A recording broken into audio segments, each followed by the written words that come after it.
दहु गुरुपद कंज कृपा सिंध नर रूप हरि महामोहितम पुंज जासु वचन रवि कर्णिकर।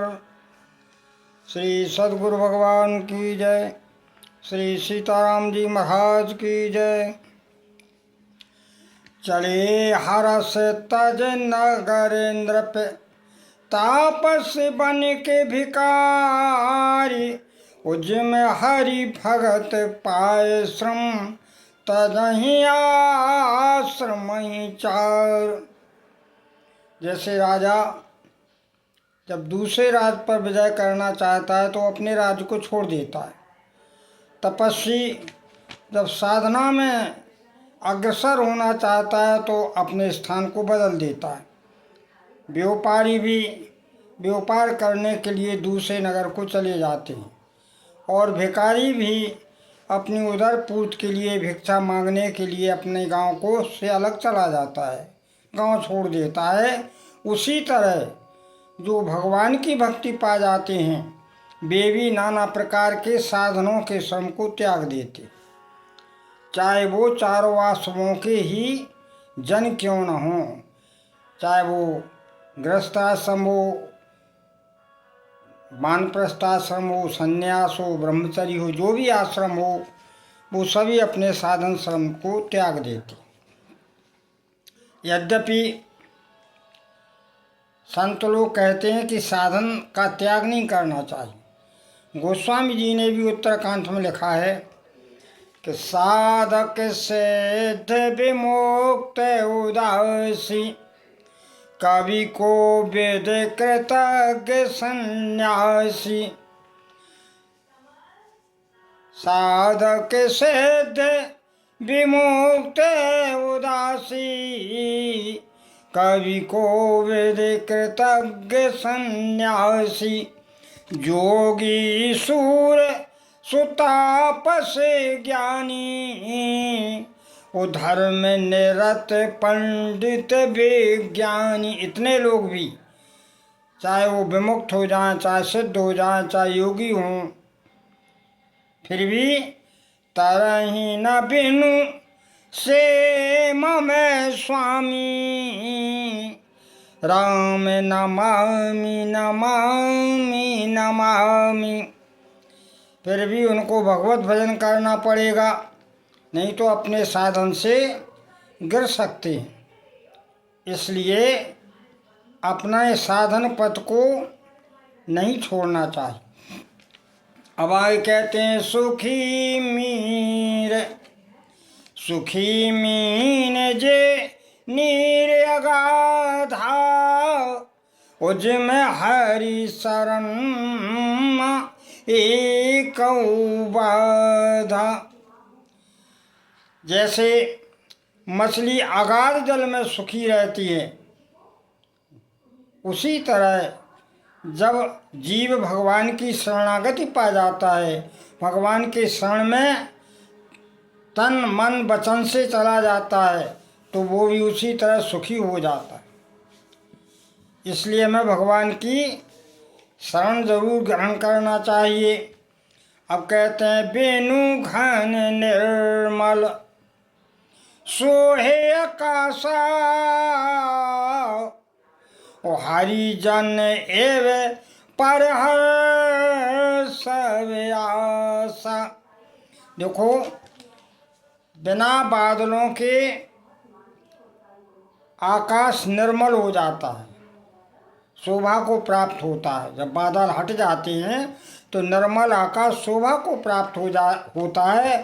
उसी तरह जो है हरजन एवं परहर सब आशा, भगवान के जो सच्चे जन होते हैं वे उसी तरह सारी आशाओं को त्याग करके शोभा को प्राप्त हो जाते हैं। वे कोई आशा नहीं रखते। आशा एक राम जी से, सारी आशा छोड़ दी। नाता एक राम जी से, सारे नाता तोड़ दी। ये भावना उनकी बन जाती। अब कहते हैं शशि संपन्न सोए मैं कैसी, उपकारी की संपत्ति जैसी। अन्न से युक्त लहलहाती फसलें, हरी भरी फसलें जब खेत में पैदा हो जाती हैं तो खेत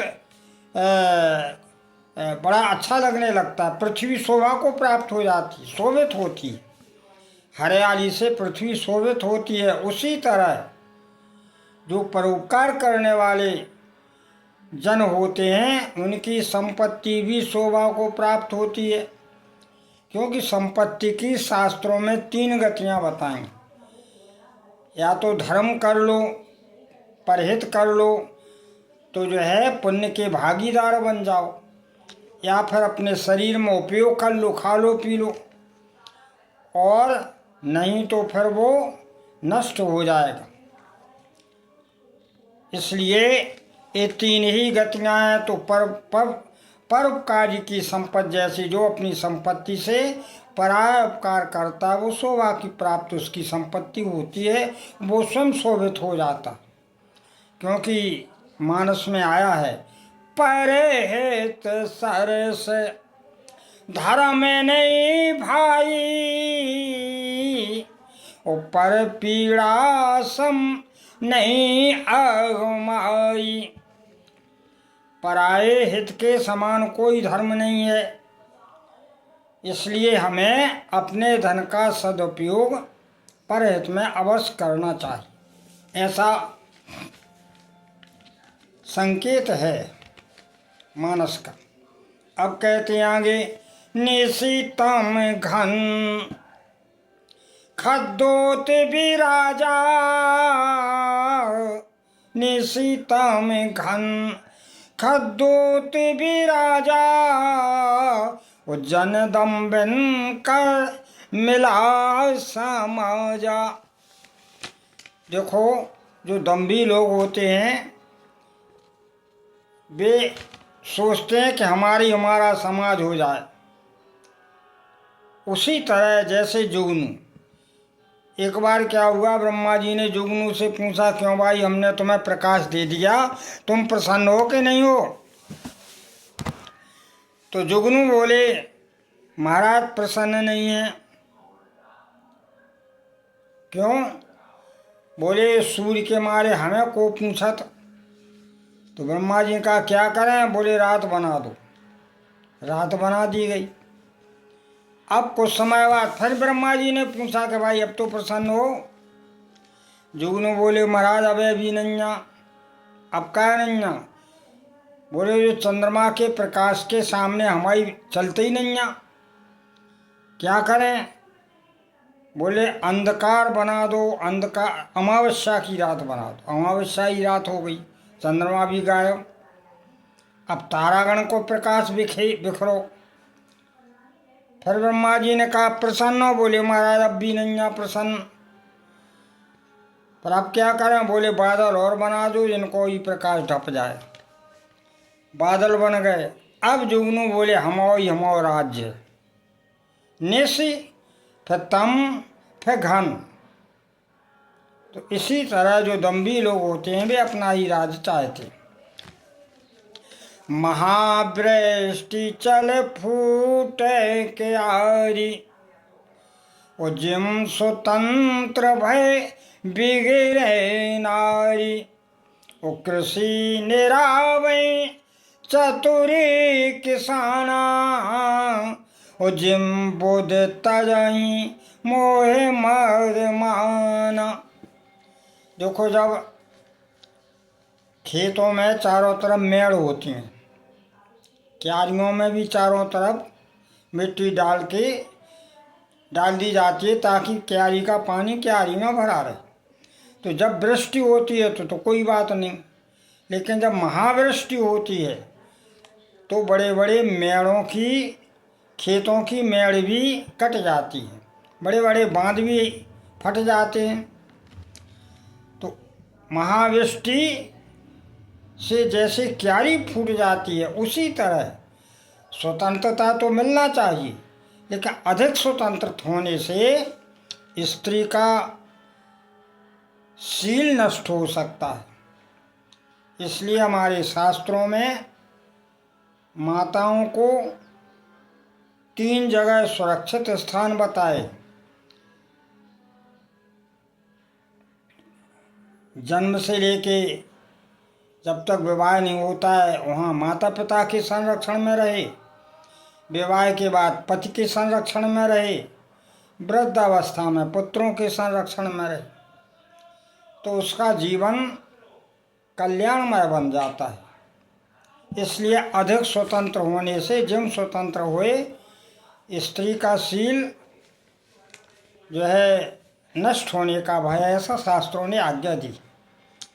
कृषि निवारण चतुर किसान, जब फसल बो दी जाती है, छोटी फसल होती है तो उसके साथ खरपतवार हो जाती है, मतलब चारा वगैरह इस तमाम खरपतवार हो जाती है। तो अगर किसान लोग उस खरपतवार को न निकालें तो फसल रह जाएगी थोड़ी और खरपतवार बढ़ जाएगी, फसल हो ही नहीं पाएगी।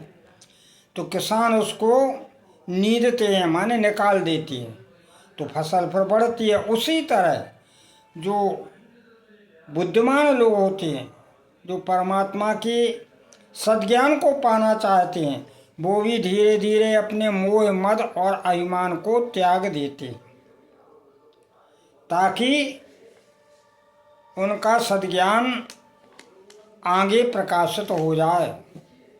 जैसे फसल आगे बढ़ जाए उसी प्रकार उनका सद्ज्ञान प्रकाशित हो। ऊसर बरस तृण नहीं जामा, उजमें हरि जन ही उपज न काम। ऊसर भूमि में कुछ भी बो दो, कितना भी खाद पानी डाल दो, लेकिन कुछ नहीं जमता, क्योंकि उसमें जीवांश ही नहीं होते। उसी तरह जो भगवान के सच्चे भक्त बन जाते हैं, उनकी भी वासना भुन जाती हैं, वो जो है भुने हुए चने की तरह हो जाते हैं। इसलिए उनके हृदय में कभी कामनाएं उत्पन्न होती ही नहीं, और वो सच्चे वही भक्त कहलाते हैं। फिर वे सदा के लिए सुखी बन जाते हैं। और जहाँ तय रहे पथ के था के नाना, जहाँ तह रहे पथ के था के नाना, उज्जमेंद्री गण उपज न ज्ञान। देखो, जब जो रास्तागीर होते हैं चलते चलते थक जाते हैं, तो फिर वो पथिक एक जगह ठहर जाते ताकि उन्हें आराम मिल जाए। उसी तरह जो ज्ञानी होते हैं, उन्हें जब ज्ञान हो जाता है, सद्ज्ञान हो जाता है, परमात्मा का वास्तविक सद्ज्ञान हो जाता है, तो फिर उनकी इंद्रियां भी थक जाती हैं, माने विषय भोग की ओर फिर नहीं जाती, और वे परमात्मा की ओर उन्मुख हो जाती हैं, ताकि उन्हें आराम और शांति मिल सके। ऐसा प्रकृति का नियम है। अब कहते हैं कबहू दिवस मैं निविड़तम, कबहू प्रगट पतंग, उबिन सही उपजई ज्ञान जिम पाए, सुसंग कुसंग। कभी कभी आकाश में बादल घर जाते हैं तो सूर्य ढक जाता है, और ऐसा लगता है जैसे रात होने वाली, अंधकार सा हो रहा हो।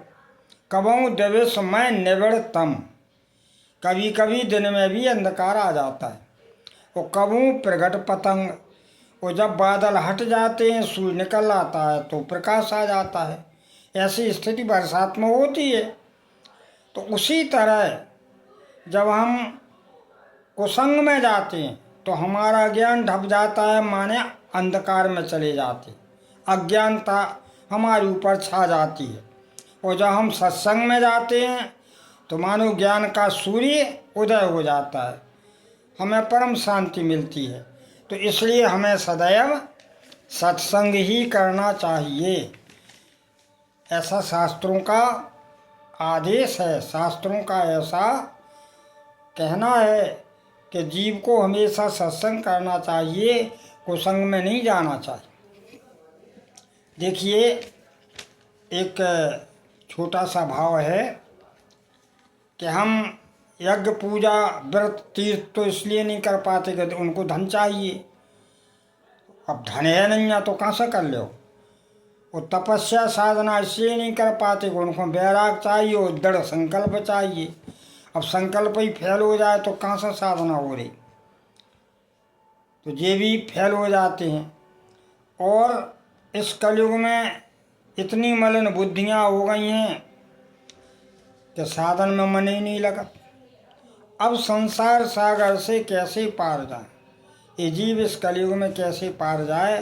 तो शास्त्रों ने कहा कि यदि संसार से पार जाना चाहते हो तो भगवान के नाम रूप लीला का आश्रय ले। या तो भगवान के नाम का स्मरण करो, या भगवान की पावन कथाओं का श्रवण करो, या भगवान के स्वरूप का चिंतन करो। तो देखिए एक छोटा सा स्वरचित भाव है। मख दान दया आरो तीरथ धर्म, मख दान दया आरु तीरथ धर्म, होत सदा अपने धन से, होत सदा अपने धन से, तप साधन जोग विराग से होत, तप साधन जोग विराग से होत, अरुहो दृढ़ता मन से, अरुहो दृढ़ता मन से। वो कलिकाल ने ऐसा बेहाल किया, कलिकाल ने ऐसा बेहाल किया, साधन नहीं होता जन से, साधन नहीं होता है जन से। वैकुंठ जो पार चहो भव से, वैकुंठ जो पार चहो भव से, हरि नाम को जाप करो मन से, हरि नाम को जाप करो मन से। बोलिए आनंद कंद भगवान की जय।